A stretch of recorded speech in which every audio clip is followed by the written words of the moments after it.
आपके अपने YouTube channel पढ़ाई की पोथी में साथियों, उम्मीद करती हूँ कि आप सभी स्वस्थ होंगे, मस्त होंगे, बेहतर होंगे और निरंतर अपनी तैयारी के माध्यम से सफलता का मार्ग प्रशस्त कर रहे होंगे। तो चलिए पर्यावरण अध्ययन की सीरीज को आगे कंटिन्यू करेंगे, जो आपकी UP TET, C TET, super TET, KVS अन्य सभी टीचिंग एग्जाम के लिए बहुत ही ज़्यादा महत्वपूर्ण होने वाली है। आज का हमारा जो पहला प्रश्न है वह है कि एनवायरनमेंट शब्द किस भाषा से लिया गया है। इन्वायरमेंट यानी कि पर्यावरण शब्द जो है वह किस भाषा से लिया गया है। तो इन्वायरमेंट शब्द लिया गया है, ऑप्शन आपके सामने है, ग्रीक भाषा से, रोमन भाषा से, अंग्रेजी भाषा से या फ्रेंच भाषा से। तो यहाँ पर जो राइट आंसर होगा वह हो जाएगा option number D is the right answer, यानी कि एनवायरनमेंट शब्द फ्रेंच भाषा से लिया गया है। नेक्स्ट क्वेश्चन की तरफ चलेंगे और अगला प्रश्न है कि पर्यावरण के प्रमुख घटक हैं। ऑप्शन ए है प्राकृतिक, ऑप्शन बी है मानव निर्मित, ऑप्शन सी है दोनों, ऑप्शन डी है इनमें से कोई नहीं। तो पर्यावरण के जो प्रमुख घटक हैं वह कौन है। इस क्वेश्चन का जो राइट आंसर होगा वह हो जाएगा option number C is the right answer, यानी कि ए और बी दोनों सही हैं। तो इस प्रकार हमने अपने दोनों क्वेश्चंस को कंप्लीट कर लिया है और नेक्स्ट क्वेश्चन है आप सभी के सामने, ताप, मृदा, प्रकाश पर्यावरण के किस घटक के अंतर्गत आते हैं। यानी कि जो ताप है, मृदा है और प्रकाश है, ये पर्यावरण के कौन से घटक कहलाते हैं। ऑप्शन ए है जैविक, ऑप्शन बी है भौतिक, ऑप्शन सी है मानव निर्मित या ऑप्शन डी है इनमें से कोई नहीं। तो ताप है, मृदा है, प्रकाश है, ये सभी आपके किसके अंतर्गत आने वाले पर्यावरणीय घटक हैं।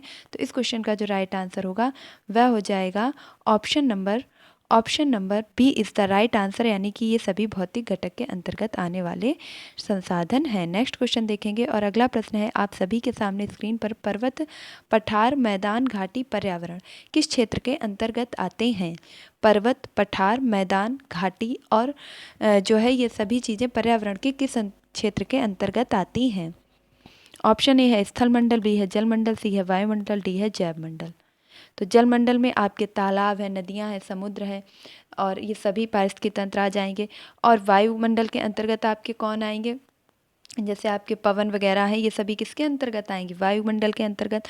जैव मंडल में आपके सभी आ जाएंगे, लेकिन स्थल मंडल के अंतर्गत कौन कौन सी चीज़ें आएंगी। तो option number A is the right answer, यानी कि पवन, पठार, मैदान और घाटी ये सभी किसके अंतर्गत आने वाले पर्यावरणीय घटक हैं। तो option number A is the right answer. Next question है आप सभी के सामने स्क्रीन पर कि पृथ्वी का 2/3 भाग कौन सा मंडल है। पूरी पृथ्वी का जो 2/3 हिस्सा है वह किस भाग से बना हुआ है। ऑप्शन ए है स्थल मंडल, ऑप्शन बी है जलमंडल, सी है वायुमंडल या डी है जैव मंडल।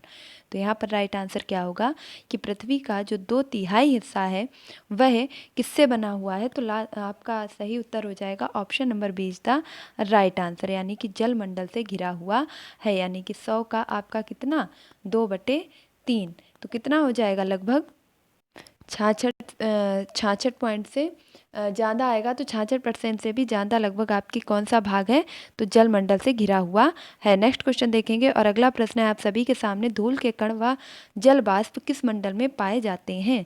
धूल के कण व जल वाष्प किस मंडल में पाए जाते हैं। ऑप्शन ए है स्थल मंडल में, बी है जलमंडल में, सी है वायुमंडल में या डी है जैव मंडल में। आज हम करेंगे 20 क्वेश्चन कंप्लीट और आप स्कोर अपना कमेंट बॉक्स में जरूर शेयर कीजिएगा।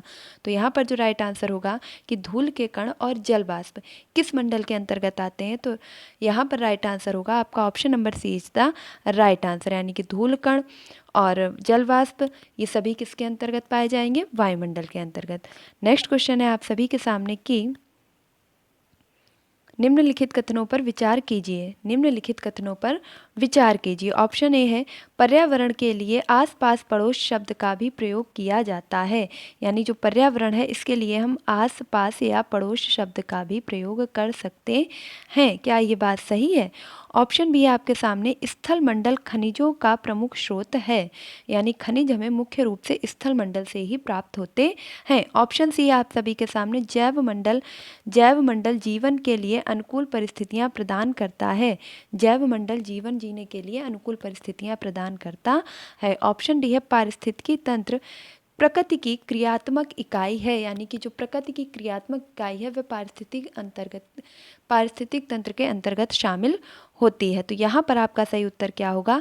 उपरोक्त कथनों में से सत्य कथन का चयन करना है। तो फटाफट से आप अपने उत्तर का सही चयन करेंगे। फिलहाल मैं आपको बता दूं कि यहाँ पर जो राइट आंसर होगा वह हो जाएगा option number D is the right answer, यानी कि सभी जो कथन दिए गए हैं वह आपके सही हैं। नेक्स्ट क्वेश्चन है आप सभी के सामने। देखिए, मोस्ट इंपॉर्टेंट क्वेश्चन की सीरीज आपके लिए चलाई जा रही है, इसलिए बिना स्किप किए अंत तक ज़रूर देखिएगा। निम्नलिखित में से कौन सुमेलित नहीं है? नहीं है वाले क्वेश्चंस पर आप ज़्यादा फोकस करेंगे। क्या कहा गया है कि कौन सुमेलित नहीं है? ऑप्शन ए है पारिस्थितिकी शब्द, अर्नेस्ट हेकल ने दिया है। सर्वाहारी मोर है, यानी कि मोर आपका शाकाहारी भी है और मांसाहारी भी है। इसके बाद आप देखेंगे प्राथमिक उपभोक्ता के अंतर्गत आपके पेड़ पौधे आते हैं। और पारिस्थितिकी तंत्र की जो संकल्पना है वह एजी टांसले के द्वारा दी गई है। तो यहाँ पर एक आपका सुमेलित नहीं है, तो उसके बारे में आप हमें बताएंगे। तो यहाँ पर जो राइट आंसर होगा वह हो जाएगा option number C is the right answer. क्यों? क्योंकि जो प्राथमिक उपभोक्ता हैं वह आपके कैसे होते हैं? शाकाहारी वर्ग के आते हैं। जैसे आपके प्राथमिक उपभोक्ता में हो जाएगा आपका कह सकते हैं खरगोश। क्यों? वो किसको खा रहा है? घास फूस को खा रहा है। जबकि जो पेड़ पौधे हैं तो वो किस में आ जाएंगे? पेड़ पौधे आपके आ जाएंगे उत्पादक के अंतर्गत। किस में आ जाएंगे? उत्पादक के अंतर्गत आ जाएंगे। तो इस प्रकार आपका जो ऑप्शन नंबर सी है वह राइट हो जाएगा। नेक्स्ट देखेंगे, निम्न में से तृतीयक श्रेणी का उपभोक्ता है। निम्न में से तृतीयक श्रेणी का उपभोक्ता है। निम्न में से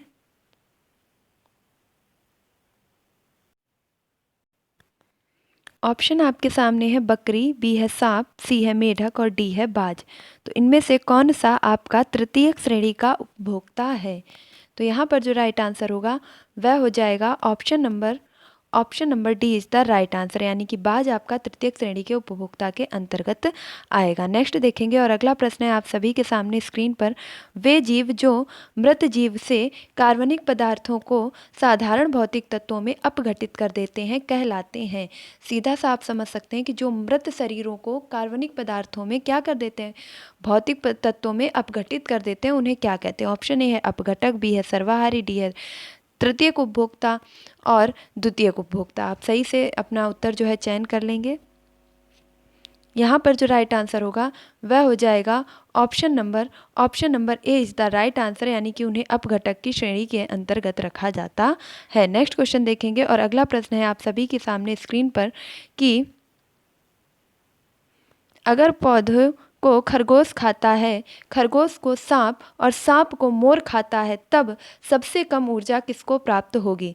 सबसे पहले क्या है कि पौधों को कौन खा रहा है? पौधों को खा रहा है खरगोश। और खरगोश को किसने खा लिया है? खरगोश को खा लिया है सांप ने। तो सबसे कम ऊर्जा किसके पास जाएगी? तो देखिए, ऊर्जा का जो 10% का नियम है वो लिंडेमान जी के द्वारा दिया गया है, जिसमें जो ऊर्जा है उसका 90% ह्रास हो जाता है और 10% ऊर्जा ही नेक्स्ट जो है उसमें ट्रांसफ़र हो पाती है। तो पौधे की 90% ऊर्जा ह्रास होकर खरगोश को कितनी मिलेगी? 10% ही मिलेगी। इसका भी 90% हो जाएगा तो कितना? मात्र 1% ऊर्जा किसको मिलेगी? मोर को। तो सबसे कम ऊर्जा किसको मिलेगी? यहाँ पर जो आपका राइट आंसर होगा वह हो जाएगा option number C is the right answer. मोर को सबसे कम ऊर्जा प्राप्त होगी। नेक्स्ट है आप सभी के सामने, निम्नलिखित कथनों में से कौन सा कथन सत्य है? देखिए, बहुत ही फटाफट तरीके से आपको करवाना चाह रही हूँ ताकि बिल्कुल भी आपका समय व्यर्थ ना हो। निम्नलिखित कथनों में से कौन से कथन सत्य हैं? खाद्य श्रृंखला ऊर्जा प्रवाह का एक दिशीय होता है, यानी कि खाद्य श्रृंखला में जो ऊर्जा का प्रवाह है वो एक दिशीय होता है, एक ही दिशा में जो है ऊर्जा आगे तक ट्रांसफ़र होती रहती है। खाद्य जाल में ऊर्जा प्रवाह बहुदिशीय होता है। ऑप्शन सी है उपरोक्त दोनों सही हैं और ऑप्शन डी है उपरोक्त दोनों में से कोई नहीं। तो यहाँ पर जो राइट आंसर होगा वह हो जाएगा कि option number C is the right answer, यानी कि खाद्य श्रृंखला की अगर बात की जाए तो ऊर्जा एक ही दिशा में ट्रांसफ़र होती है, जबकि अगर खाद्य जाल की बात की जाए तो उसमें कई सारी खाद्य श्रृंखलाएं आपस में जुड़ी होती हैं, जिस कारण जो ऊर्जा का प्रवाह है वो बहुदिशीय हो जाता है। तो यहाँ पर आपका option number B is the right answer. अगले प्रश्न की तरफ चलेंगे और नेक्स्ट है आपके सामने अंतर्राष्ट्रीय स्तर पर मानव पर्यावरण पर सबसे पहला सम्मेलन कब हुआ था? यानी अंतर्राष्ट्रीय स्तर पर मानवीय पर्यावरण सम्मेलन सबसे पहले कब हुआ था? ऑप्शन ए है आप सभी के सामने 1955 में, 1965 में, 1972 में या 1982 में। तो इस क्वेश्चन का राइट आंसर क्या होगा? इस क्वेश्चन का जो राइट आंसर होगा वह हो जाएगा option number C is the right answer, यानी कि 1972 में सबसे पहले ये कहाँ हुआ था? तो स्विट्जरलैंड में आपके ये आयोजन किया गया था। नेक्स्ट क्वेश्चन देखेंगे और अगला प्रश्न है आप सभी के सामने, किस सम्मेलन में घोषणा की गई कि प्रत्येक वर्ष 5 जून को विश्व पर्यावरण दिवस मनाया जाएगा? किस सम्मेलन में? देखिए ऊपर वाले क्वेश्चन में जो है थोड़ा सा मिस्टेक हो गया, वहाँ मैंने स्विट्जरलैंड बता दिया है। आई थिंक वहाँ पर आपका होगा स्टॉकहोम सम्मेलन, क्योंकि ये जो है सम्मेलन 1972 में कहाँ पर आयोजित किया गया था? तो स्टॉकहोम सम्मेलन में आपकी संकल्पना रखी गई थी कि 5 जून से ही पर्यावरण दिवस को मनाया जाएगा, और ये संकल्पना स्टॉकहोम सम्मेलन 1972 में ही रखी गई थी, जो कि मानवीय पर्यावरण का सबसे पहला सम्मेलन था। तो की गई गलती के लिए आई रियली सॉरी, एंड आप अपने क्वेश्चन को करेक्ट कर लेंगे। और यहाँ पर राइट आंसर क्या होगा? Option number A is the right answer. और अगले प्रश्न की तरफ चलेंगे। नेक्स्ट क्वेश्चन है आप सभी के सामने, किस वर्ष में एजेंडा 21 जारी किया गया? एजेंडा 21 का अगर आपसे संबंध पूछ लिया जाए किससे है, तो ये सतत विकास से संबंधित है। एजेंडा 21 का संबंध किससे है? सतत विकास से। और यह किस वर्ष जारी किया गया था अगर ये पूछा जाए, तो आप अपने ऑप्शन देखेंगे। ऑप्शन है आप सभी के सामने 1972 में, 1982 में, 1992 में या 2002 में। तो सतत विकास एजेंडे की अगर बात की जाए तो वर्ष 1992 में एक आपका सम्मेलन हुआ था, जिसे हम पृथ्वी शिखर सम्मेलन के नाम से भी जानते हैं। किसके नाम से जानते हैं? पृथ्वी शिखर सम्मेलन के नाम से भी जानते हैं, जो कि रियो डी जेनेरियो में आपके आयोजित हुआ था। रियो डी जेनेरियो जो कि एक ब्राज़ील का शहर है। कहाँ का शहर है? तो ब्राज़ील के एक शहर यानी कि रियो डी जेनेरियो में 1992 में पृथ्वी शिखर सम्मेलन आयोजित किया गया, जहाँ पर आपके एजेंडा 21 की संकल्पना को जारी किया गया। तो option number C is the right answer. अगले क्वेश्चन की तरफ चलेंगे और नेक्स्ट है आपके सामने प्रश्न स्क्रीन पर, चिपको आंदोलन किस वर्ष प्रारंभ किया गया? चिपको आंदोलन की शुरुआत किस वर्ष की गई? ऑप्शन ए है 1972 में, ऑप्शन बी है 1973 में, ऑप्शन सी है 1974 में या ऑप्शन डी है 1975 में। तो चिपको आंदोलन चलाया किसने था? तो ये भी याद रखेंगे, सुंदरलाल बहुगुणा। सुंदरलाल बहुगुणा के द्वारा इसे चलाया गया था। अगर बात की जाए कि इसे प्रारंभ कहाँ किया गया था, तो उत्तराखंड के रैणी नामक गांव से इसे प्रारंभ किया गया था।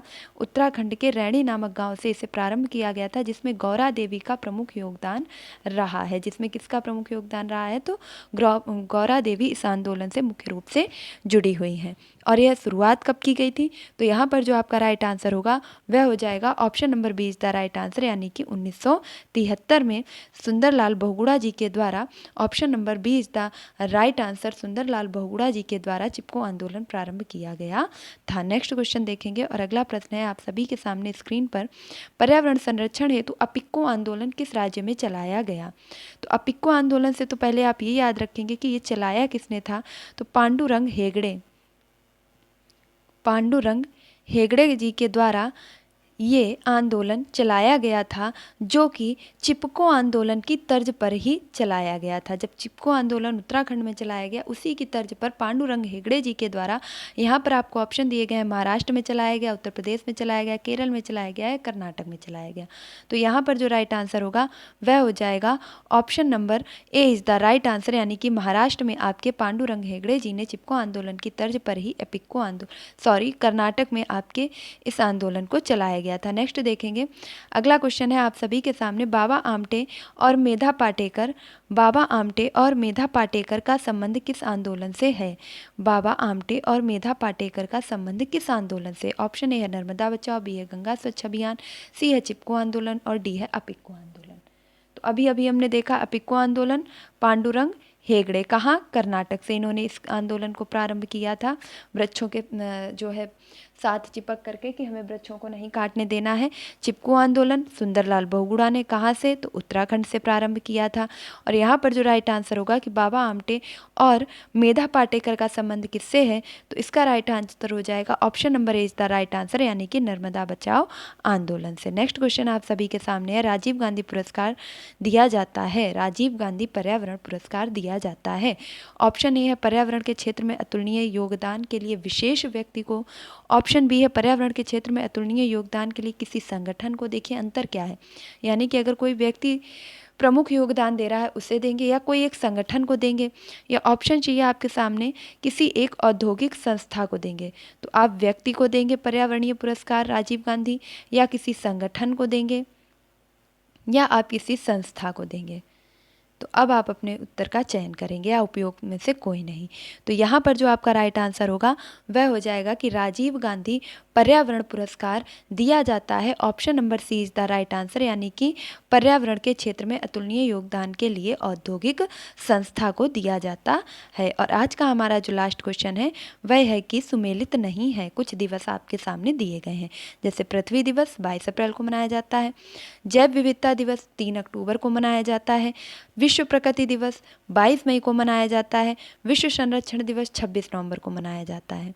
तो इन्हें आपको सुमेलित करना है कि कौन सा जो है किससे सुमेलित होगा। तो इसे हम सबसे पहले सुमेलित करेंगे कि अगर हम पृथ्वी दिवस की बात करें तो पृथ्वी दिवस 22 अप्रैल को मनाया जाता है, यानी कि ए का क्या हो जाएगा, 1 हो जाएगा।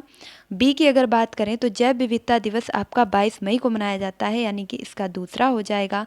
सी की बात की जाए और डी की बात की जाए तो विश्व पर्यावरण संरक्षण दिवस आपका मनाया जाता है 26 नवंबर को, जबकि विश्व पर्यावरण संरक्षण दिवस आपका मनाया जाता है 26 नवंबर को। और वहीं पर आपके जो प्रकृति दिवस है यह मनाया जाता है 3 अक्टूबर को। कब मनाया जाता है, 3 अक्टूबर को। तो अब आपका ऑप्शन क्या हो जाएगा, 1 3 2 4, 1 3 2 4। तो इस प्रकार आपका राइट आंसर क्या होगा, option number B is the right answer. तो इस प्रकार आज हमने अपने 20 क्वेश्चंस कंप्लीट कर लिए हैं। आई होप कि ये क्वेश्चंस आपको जरूर समझ आए होंगे, और मैंने बहुत ही कम समय में बिना समय व्यर्थ के सीधे टू द पॉइंट क्वेश्चन और आंसर को प्रैक्टिस सेशन के माध्यम से आपके सामने लाने का पूरा प्रयास किया है। अगर आपको ये वीडियो थोड़ा सा भी पसंद आया, ये क्वेश्चन थोड़े से भी अच्छे लगे हैं, वीडियो आपको हेल्पफुल लगा है, तो प्लीज़ वीडियो को ज़्यादा से ज़्यादा लाइक कीजिए, शेयर कीजिए। और अगर आपने अभी तक पढ़ाई की पोथी को सब्सक्राइब नहीं किया है तो क्या कर रहे हैं, फटाफट से इसे सब्सक्राइब कीजिए, बेल आइकन को प्रेस कीजिए, ताकि आगे आने वाली वीडियो की सभी नोटिफिकेशन आप तक पहुंच सकें। मिलती हूँ अपने नेक्स्ट वीडियो में, तब तक के लिए खुश रहिए, मस्त रहिए, पढ़ाई में निरंतरता बनाए रखिए, अपने माता पिता गुरुजनों का सम्मान कीजिए, और प्लीज़ पढ़ाई की पोथी को सपोर्ट कीजिए। आपके कितने क्वेश्चंस 20 में से सही बन पाए हैं, स्कोर अपना शेयर करना कमेंट बॉक्स में बिल्कुल भी ना भूलिएगा। मैं सभी के स्कोर का वेट करूँगी। धन्यवाद।